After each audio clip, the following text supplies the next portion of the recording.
Hello, everybody. This is Dr. Willie Jolly. This is Dee Taylor-Jolley. Greetings to you wherever you may be across America, around the world. And we are hopeful that you are healthy and safe and secure and sound. This is a different Happily Married Monday with the Jollies because we wanted to speak to what's on our hearts, not just about our marriage message, but to talk to families, households about what's going on right now. About what's going on right now. And how we're dealing with it. Yep. And the fact that it is very challenging. And we know that there are probably some other folks who are struggling or have had conversations and maybe some disruptiveness in your household, because you could have one person who's saying, why are they riding? Why are they doing that? And another person who's saying, well, here's the reason. Maybe there's some friction. Maybe there's some difficulty. What we want to do is to have a moment to talk to you and to just... And have you talk to us. And have you talk to us. So we want to ask you to open up your comments, your chat line, that you would let us know where you are in this, what you're feeling. And did you see it when it was happening? Correct. So we would love for your thoughts and your ideas. So please feel free to do that. And we just want to be here to have conversation with our family members and our friends. So for those who might be first timers, or you might get this as someone sent it to you, I'm Dr. Willie Jolly. And this is Dee Taylor-Jolley. And we are the Jolleys, and we wrote a book that we're very grateful for called Make Love, Make Money, Make It Last, 10 Secrets to Shape a Great Marriage. So that kind of started the conversation with us in terms of relationships when we wrote the book. We didn't know we were going to have a Facebook Live. We didn't know that we were going to actually give presentations on relationships. Right. But as a result of the book, which was really inspired by our son, because he had friends who said, I don't believe you that your mom and dad actually get along, spend all their time together, and enjoy being together all the time, and they don't fight. So that's how we ended up writing it. How we wrote the book. He had been with us for 30 years when we started the concept. He said, I've never seen y'all argue. And his friends couldn't believe it. So what are the principles that we use to get that marriage so that we're really on a honeymoon and have been for, we'll be 35 years next June 28th. Oh, yes, so now let me tell you what the funny part is. What I had to tell. I can't remember. Initially, when we got married, went to Justice of the Peace. Yeah, she talked me into it. I talked to her over lunch. She could never remember the date. I was traumatized. And you know, most times it's the husband who. I would remember the date clear as a bell, June 28th, and I said to her, "What's our wedding date?" I got it together now. She's got it together now. So we want to talk about, though, how we handle what we're handling or what's going on in your family, in your household. Let's first talk about... Facebook. There you got. Yeah. Thank you, Moses. Moses joined us. Jeffrey Hart joined us. Hey. And got a few other friends that are joining us from around the country. Yes. We went to prayer. Well, let me tell you, for those who might not... follow me on Facebook. About 2 hours ago, I released a video that I recorded today. The Lord gave it to me in the middle of the night last night and said, hey, Doretha, my cousin from Atlanta just jumped in. Oh, by the way, everybody, do me a favor. Hit start a watch party right on your website. Just hit start a watch party so that others in your network can know that we got a watch party going on. And we want your input and your opinion. We want their thoughts and input. Tell your story. So a couple of hours ago, I released a video about my life lessons as I was watching the protests and some of the fires that were, and it reminded me, and the looting and everything, it reminded me of an experience that I had as a child that had a profound impact on my life. When Martin Luther King Jr. got killed in 1968, the city of Washington went up in flames.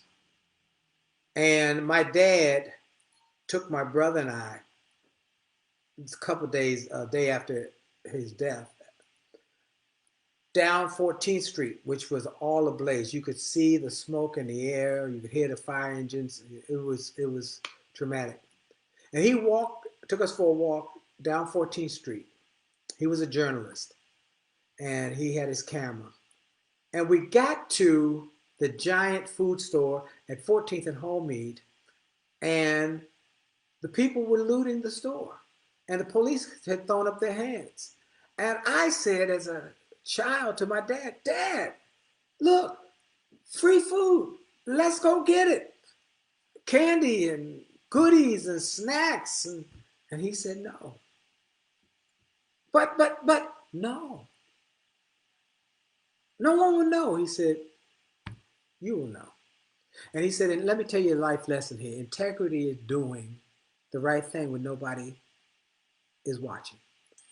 And character is being forthright when nobody's there to make you do the right thing. And I want you boys, my brother and I, to never forget that your character and your integrity are not for sale. And there's no price on your character and integrity. Free, looting, any of the above, not for sale. And I've never forgotten that conversation, never forgotten that lesson. And he encouraged me that if you'll keep this in your heart, you're going to do great things with your life.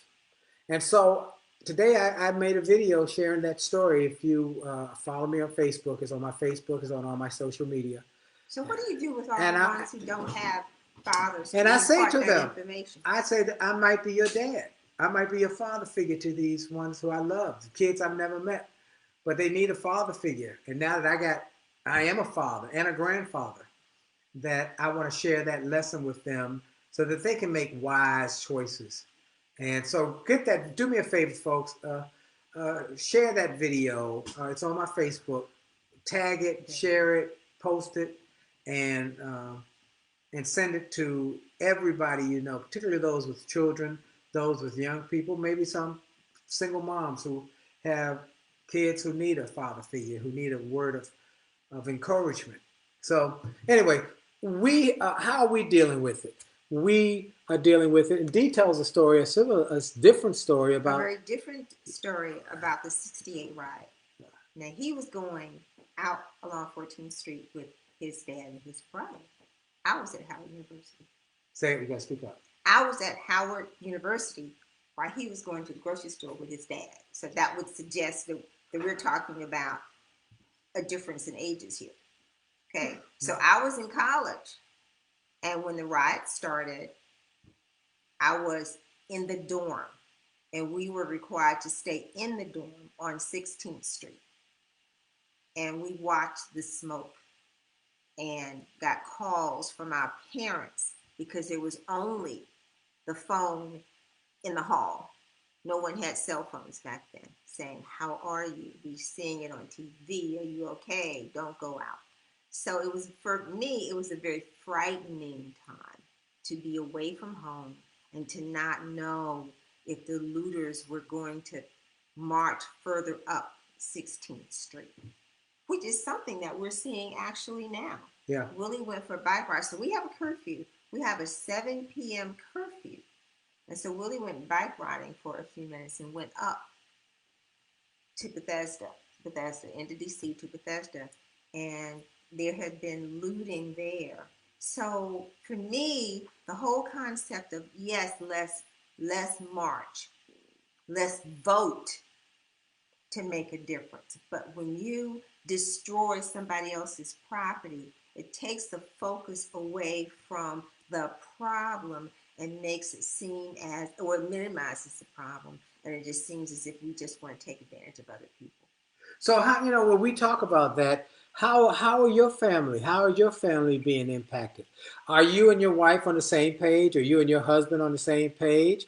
Are you and your significant other on the same page about this? Well, we talked about that somewhat last week when I said that we used to shop together as a that's right? a good point. Because I was trying. I have PTSD. What do you think? I have PTSD because of his behavior in the grocery store. So I vowed, and this is how I'm handling. So I have stress. We have different perspectives. I have anxiety because if you are over, you're a senior citizen. If you're over 60, you are not supposed to be out. Oh, it's as if you are like at death's door. So I said, okay, I can manage that.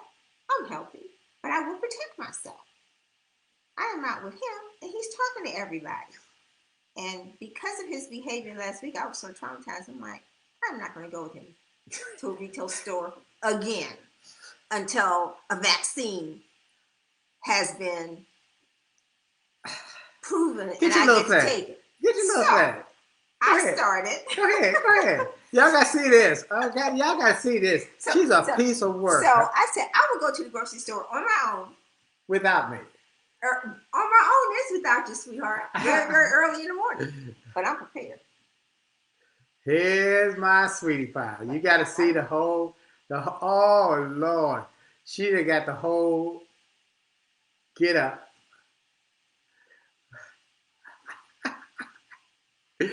Woo, she's serious. She won't go out. She won't go with me no more because I talk to people. Hey, how you doing? Good morning. Now I've got my mask on.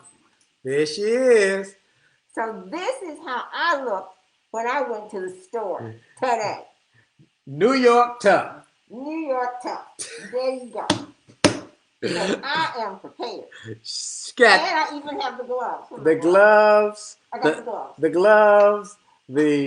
The mask. The shield. The glasses. And the gloves. And the gloves. Woo! So we are certainly at different points. We're different. We are different. I'm talking to hollering at people. Hey, how you doing? And when he comes back in, because he doesn't take it as seriously as I do, I spray him down. She sprayed me. With bleach and water. She sprayed. She said, come here. I have a bleach and water mix. I said, oh, what's going on here? Spray him down. That's how I'm handling. So that's the two of us, two different. Now, we have different perspectives on the coronavirus. And even, I think, on the... Yeah, what do you mean we have different perspectives? Well, I'm much more talking to people, and you have the mask on in the car. I think you get too close to people. Well, in the car. 6 feet, doesn't matter. I think you get too close to people. And just even being within that 6 feet space, some of the virus and stuff. I got a mask on. Well, okay. I don't think you can be too careful. So because he's close and he lives with me, and I'm the only one. Well, he's the only one I come in contact with. I spray him with bleach and water had an experience when he comes in. We had an experience yesterday. Her television went kaput. Oh yeah. In her office. Now, since the first week in March, not a single solitary soul has come into this house across the threshold of our door except she and I. Not even our son. He comes over to visit. He stays out at the parking lot. We do social distancing. We even put chairs out and have conversations. Put chairs out. We love our son. He knows that. But my wife is serious. Well, anyway, the Comcast man had to come to fix her television. So, of course, I went down and I let him in, and I gave him social distancing. He went and fixed the television. He went out, social distancing. I cleaned the handles and everything. Doggone it, don't she go down there and spray? No, you came upstairs and said, Comcast man is done, and I just sprayed you quickly. You sprayed me. And then I said, okay, I'll give it a while, and then I went downstairs and I sprayed and wiped down everything. Everything. So we got different, we different perspectives. How are you folks doing in your relationships? How are things at your home? Peggy and Bill had an anniversary. Yeah, Peggy and Bill had an anniversary. God bless them. And this week has just been incredible what has happened, how the world has changed in such a short amount of time. And so it is even more stressful. So how more are you stress. There's stress in relationships. There's stress in families. I had a call today. Great. I don't know if David Yoho's on the call or not. He's one of my dear friends in Louisville. He and his wife were having a little bit of a difference of opinion because their son wanted to go out and protest.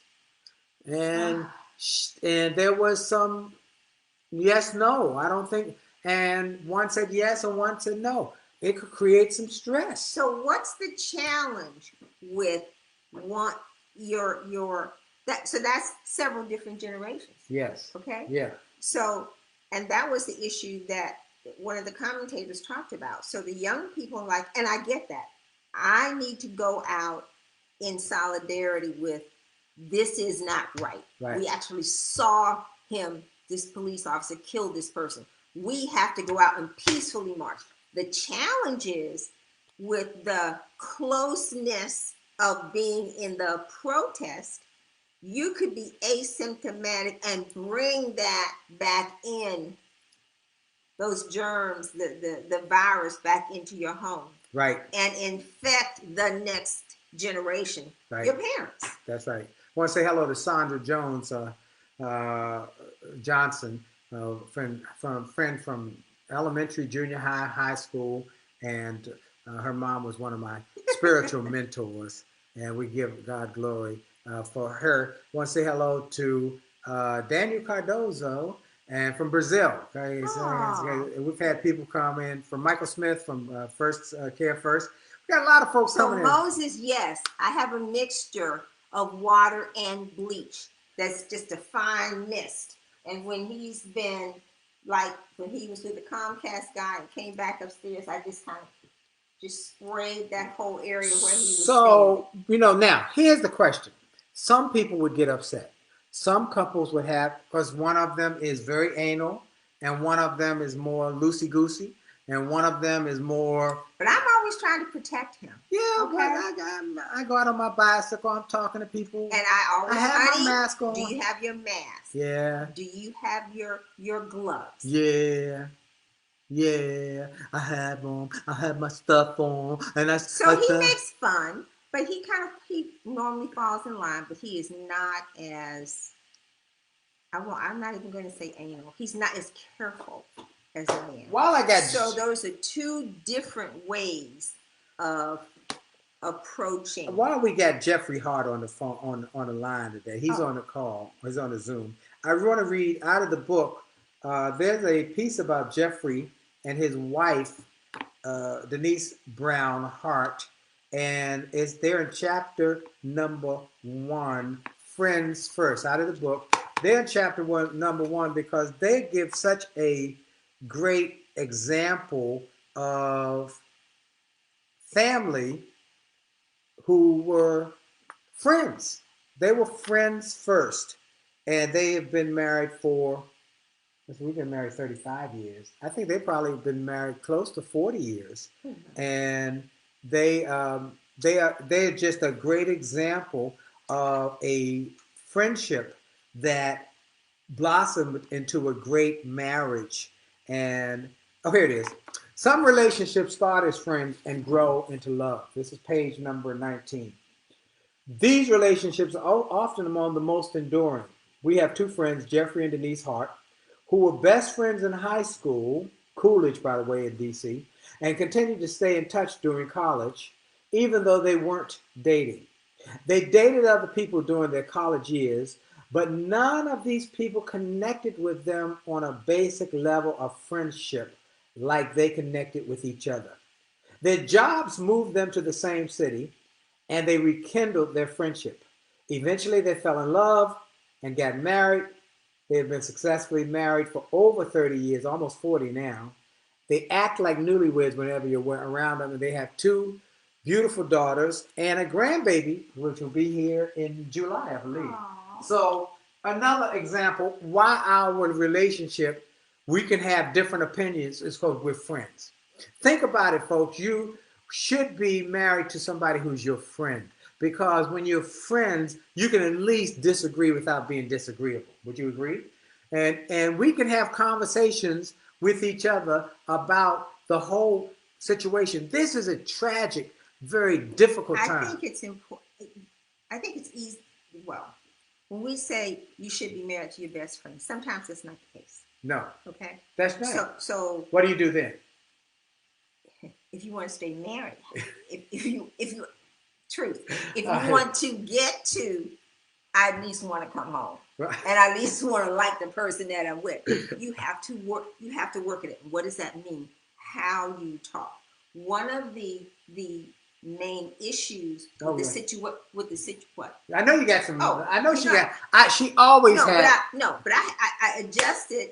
The principles still apply in terms of the stress that couples are going through because of the trauma of the pandemic, as well as the racial challenges now. It's stress. Yes. Which is really what we talked about last week. And I said, I realized I had PTSD because I'm traumatized and worse after Monday night situation. Yeah. So how did I handle it? And I talked to you about it. Yeah. You don't have that same level of angst as I do. I was just angry about I was so angry about the George Floyd. But you handle it differently, but we're able to listen to each other. Yes. You listen to me to the point where I'm like, are you still listening to me?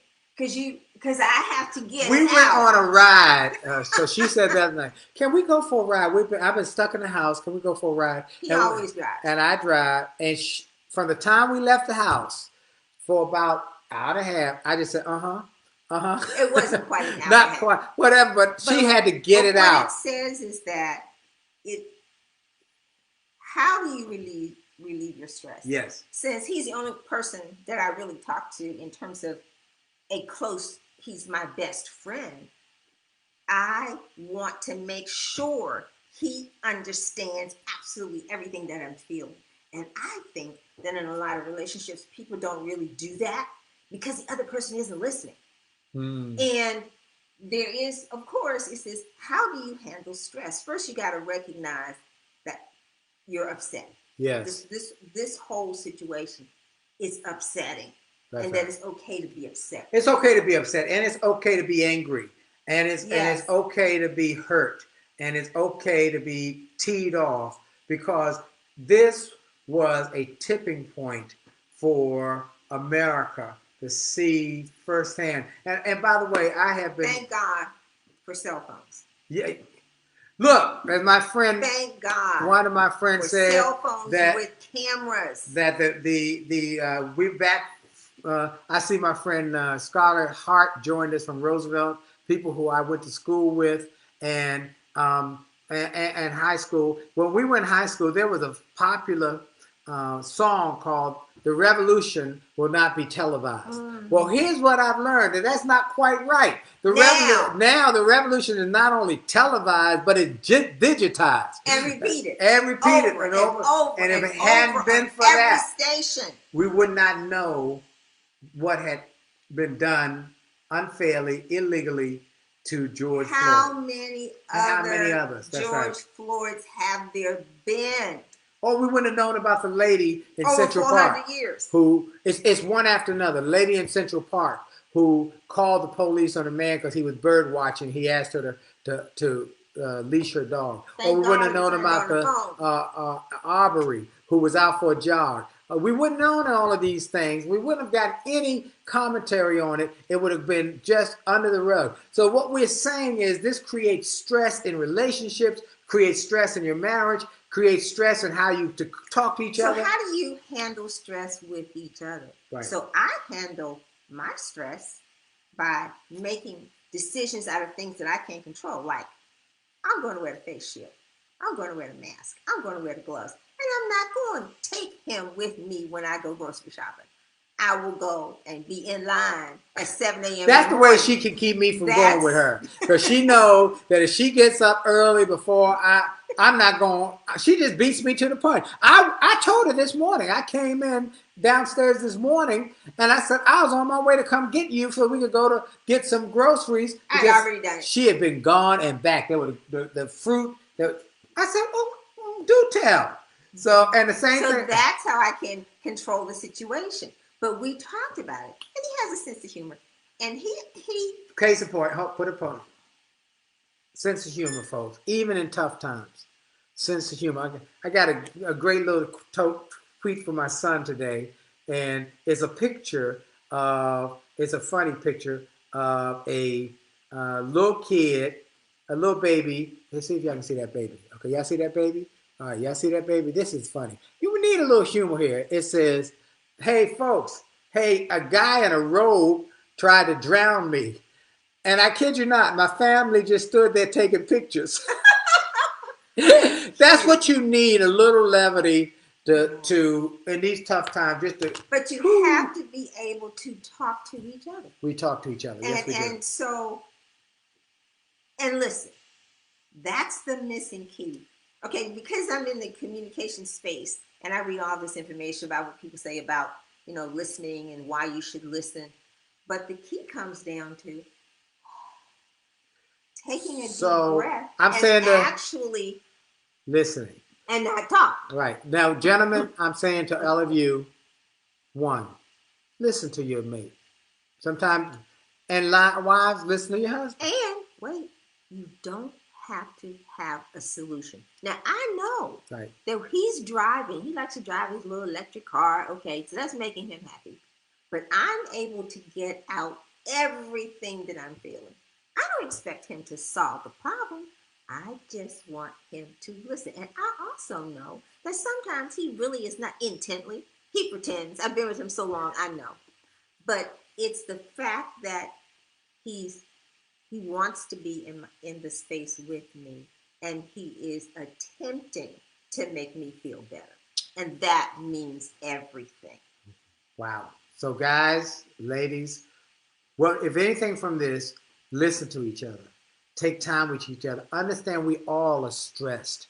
This is one of the most stressful experiences in history. So you have to talk Two pandemics, a virus and racism. Right. Okay? And everybody handles it differently. You get on your bike and you go for a ride. Yep.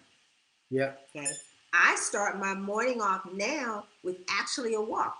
I am out of the house before 6 a.m. now. Sometimes I try to wait for the light because it's like a little fear if and it's dark. And I got a cane that I take with me. And I have my mask on. I got my gloves on. He's still sleeping. Do you have that thing on, the whole shield too? I don't do the shield. He wouldn't even know. He's not even awake. I have no idea. She's up and out. I got my weapon. I got my mask. I got my walking shoes on. I'm just moving. Okay. Listen to each other, folks. That's how I de-stress, and then I come back and I do yoga. And by that time, it's about 7:30 in the morning. You see, because part of my handling anxiety is early morning. I'm awake. So I have to get up and out because I start stirring and moving around the bed. He's not awake. I'm bothering him. So I get up and go. Hallelujah. Praise the Lord. Look, we got to go. Our time is up. Thank y'all for your time. We try and keep it to a timely manner because we know you all got things to do. Look, we're praying for, I want you all to pray for the country. Pray for each other. Help where you can. And do something good for somebody during this time. Something for somebody. If you have not seen my new video that I just released here on Facebook, do me a favor and share that with everybody. It's called, let's see, what is it called? Hold on. It is about, it's about what the lessons I learned from my dad. That's about it. It's some of the lessons I learned from my dad. Share that with everybody so we can try and encourage young people to make wise choices. I think it's important that you be prayerful before you speak. Yeah. Words have extreme power. That's right. And words can push people over the edge. Yeah, be careful. We need to keep matters as calm as possible because calm heads can think through and make last wise thing, decisions. vote. Absolutely. Vote. Vote. Y'all might not in the same household. One might be a Republican, might be a Democrat, but vote. And everybody. Vote, and be prepared to vote the whole down ballot. That's right. Because sometimes just a person at the top, but those local elections matter. Absolutely. They matter. Absolutely. Hey, look, we got to go. God bless you. Hope y'all love this. We just were sending love. This is a time where we're praying for everybody, sending our love to everybody because of this situation with George Floyd. Bless his family. We're praying for them and praying for all those calm and for all those who are hurt. No one else in our country will be injured, and that we're able to have conversations where people are actually listening with empathy, so they can understand what it's like to be in somebody else's shoes. I got a call today, and this last thing. I've got a call today from speakers who are not black speakers, the white speakers, asking could I be on a panel with a few of the black speakers so they could really understand the depth of the pain that we're experiencing, the depth, and how this has got to stop. This has got to stop. That my son, who's an attorney, I'm afraid when he's driving that somebody's going to pull him over and do something bad to him. My grandson, my nephews, has to end. No more. All right. God bless y'all. See you. Bye-bye.